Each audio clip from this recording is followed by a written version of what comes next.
Everyone welcome to Learner Bee. I am Shivani Chauhan. इस video में हम क्लास 6 इंग्लिश की जो बुक है हनी सकल, उसकी पोएम वोकेशन देखेंगे। पूरा हिंदी में एक्सप्लेनेशन देखेंगे इस पोएम का और वर्ड मीनिंग्स भी समझेंगे। ये पोएम लिखी है रविंद्रनाथ टैगोर ने। ये पोएम एक बच्चे के बारे में है जो स्कूल जा रहा है और स्कूल जाते हुए वो किस तरीके से आसपास की चीज़ों को ऑब्जर्व करता है और वो कितना इनोसेंट होता है कि वो चाहता है कि वो ये सब बन जाए। कभी वो हॉकर यानी कि कोई सामान बेचने वाला बनना चाहता है, कभी वो गार्डनर बनना चाहता है, कभी वो एक वॉचमैन बनना चाहता है। उसको बच्चे को लाइफ की रियलिटीज़ के बारे में ज़्यादा कुछ नहीं पता है, उसे जो वो देखता है वो उसका बनने का मन कर जाता है। तो स्टार्ट करते हैं।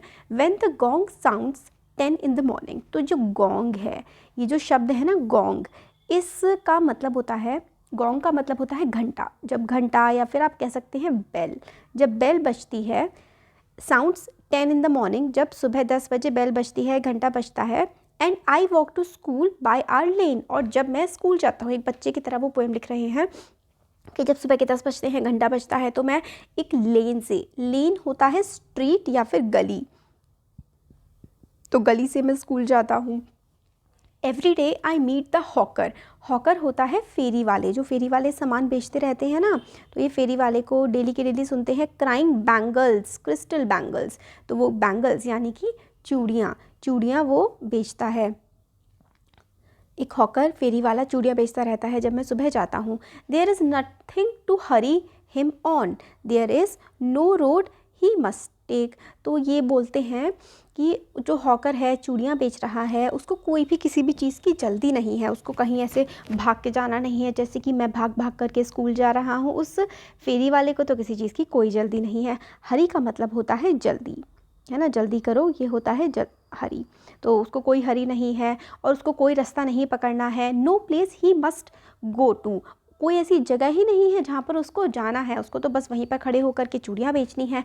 No time when he must come home, कोई ऐसा समय नहीं है कि भाई उसे इस समय तक घर वापस आना ही आना है। कितनी बढ़िया ज़िंदगी है इसकी। तो ऐसा ये रविंद्रनाथ टैगोर सोच रहे होते हैं। मतलब एक बच्चे के पर्सपेक्टिव से दिखाया गया है कैसे कि एक बच्चा सोच रहा होता है। तो बच्चा सोच रहा होता है कि भैया कितने मज़े हैं इनके चूड़ी बेचने वालों के, तो इनको तो जब तक मन करता है बाहर रहते हैं, जब तक मन करता है ये घूमते रहते हैं, मेरे को तो बिल्कुल टाइम से घर वापस पहुंचना पड़ता है। I wish I were a hawker. फिर वो बच्चा सोचने लगता है कि काश मैं एक हॉकर होता। Spending my day in the road crying bangles crystal bangles. तो फिर वो सोचता है काश मैं बच्चा होता और पूरा दिन मैं सड़क पे आराम से चूड़ियाँ बेचा करता या चिल्लाता bangle crystal bangle. When eight 4 in the afternoon I come back from the school. फिर जब मैं शाम को 4 बजे आ रहा था स्कूल से वापस, देखो ये वाला जो है, जब उनको ये बैंगल वाले को देखते हैं, वो ये होता है जब वो सुबह स्कूल जा रहे हैं 10 बजे। फिर जब वो स्कूल से 4 बजे वापस आ रहे हैं, I come back from the school I see through the gate, मैंने गेट से देखा, of that house the gardener digging the ground.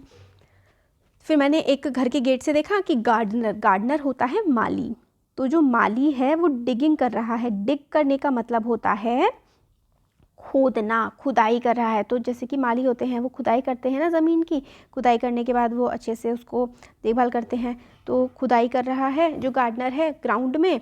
और he does what he likes with his spade, और जो उसको गार्डनर को, माली को जो करने में अच्छा लगता है वो अपनी स्पेड से, स्पेड जो होता है ना खुरपी, खुरपी से अपनी वो मज़े से खुदाई कर रहा है, जिससे खोदा जाता है ऐसे करके, देखिए ऐसे करके कुछ होती है स्पेड, है ना, खुरपी से वो अपनी बढ़िया खुदाई कर रहा है।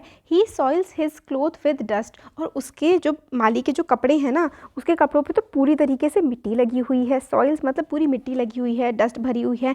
Nobody takes him to the task, और takes him to the task मतलब उसके पूरे कपड़ों पे मिट्टी लगी हुई है, फिर भी कोई उसको नहीं डांटता है।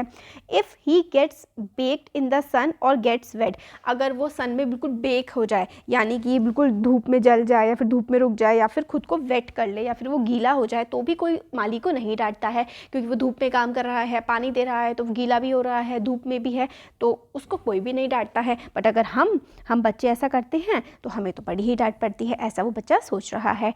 I wish I were a gardener. फिर कहता है कि काश मैं एक गार्डनर होता, एक माली होता। Digging away at the garden with nobody to stop me from digging. तो काश मैं एक गार्डनर होता होता रहता है और कोई भी मुझे रोकने वाला नहीं होता। Just as it gets dark in the evening and my mother sends me to bed, और जैसे ही शाम होती है, इवनिंग होती है, मेरी मदर जो है मुझे सोने के लिए बेड पे भेज देती है कि जाओ भाई सो जाओ। I can see through my open window, जब मैं रात को फिर सोने जाता हूँ, मेरी जो खुली हुई खिड़की होती है उससे मैं देख सकता हूँ the watchman walking up and down. जो वॉचमैन है, वॉचमैन क्या होता है? वॉचमैन होता है चौकीदार। तो वॉचमैन जो है, चौकीदार जो है, वो वॉक कर रहा है, मतलब चल रहा है, वॉकिंग अप एंड डाउन। चौकीदार आगे जा रहा है, ऐसे ऐसे करके घूम रहा है, बट मुझे तो देखो मेरी माँ ने बेड पे सोने के लिए भेज दिया है। The lane is dark and lonely, तो लेन क्या होती है? लेन, लेन होती है वही गली, गली या फिर सड़क आप कह सकते हैं। तो गली जो है डार्क है, अंधेरी है, लोनली है, मतलब बिल्कुल अकेली है, कोई और है ही नहीं वहाँ। And the street lamp stand like a joint with one red I in its head, तो मतलब ऐसे बिल्कुल सड़क जा रही है, सड़क खाली है और एक ऐसे करके स्ट्रीट लैम्प है उस पर, और लाल रंग का वो जल रहा है, और ऐसा लग रहा है उसने अपनी एक लाल रंग की आँख बड़ी सी खोल रखी है और वो जॉइंट की तरह खड़ा है। जॉइंट जो है ना, जाइंट, इसका मतलब होता है बहुत बड़ा, बहुत बड़ा कोई जानवर हो, कोई आदमी हो, या फिर कोई जाइंट चीज़ होती है तो उसके लिए हम बोलते हैं कि ये बहुत बड़ा है। तो जॉइंट जैसा वो स्ट्रीट लैम्प खड़ा हुआ है आराम से उस सड़क पर। The watchman swings his lantern, swing का मतलब होता है हिलाना, मूव करना। स्विंग का मतलब होता है मूव करना या फिर हिलाना अपनी लैंटर्न। लैंटर्न लालटेन, लालटेन पहले ज़माने में होती थी, उसमें मतलब एक लाइट सी जलती रहती थी और वॉचमैन उसको लेके घूमता था। घर में भी लोग लालटेन लगा के रखते थे, उसी को इंग्लिश लैंटर्न है।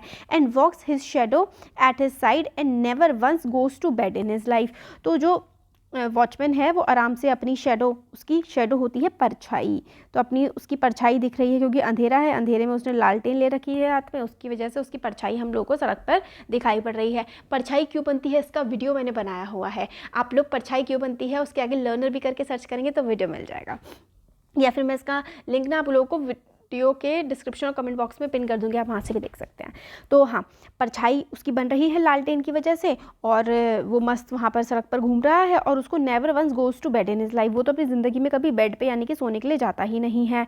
I wish I were a watchman, अब बच्चा सोचने लगता है कि काश मैं एक वॉचमैन होता, वॉचमैन यानी कि चौकीदार होता। Walking the street all night chasing the shadow with my lantern, तो काश मैं एक चौकीदार होता, मैं पूरी रात जगता और अपनी जो शेडो है, मेरी जो भी परछाई बनती, वो अपनी लालटेन की मदद से उसके पीछे पीछे पीछे पीछे में जाता और खूब मज़े करता। ये पोएम लिखी है रविंद्रनाथ टैगोर ने। तो हम लोगों ने देख लिया इसका पूरा का पूरा एक्सप्लेनेशन। एक बच्चे ने कमेंट किया था और फिर मैंने सर्च किया तो हाँ वाकई में मैंने पोएम पहले नहीं बनाई हुई थी, बाकी सारा का सारा सिलेबस हमने कवर किया हुआ है, इसके क्वेश्चन आंसर्स भी कवर्ड हैं, आप लोग जा करके देख सकते हैं। अच्छा लगा है वीडियो तो चैनल को सब्सक्राइब ज़रूर करिए और अपने फ्रेंड्स के साथ इसको शेयर भी करिए। Thank you.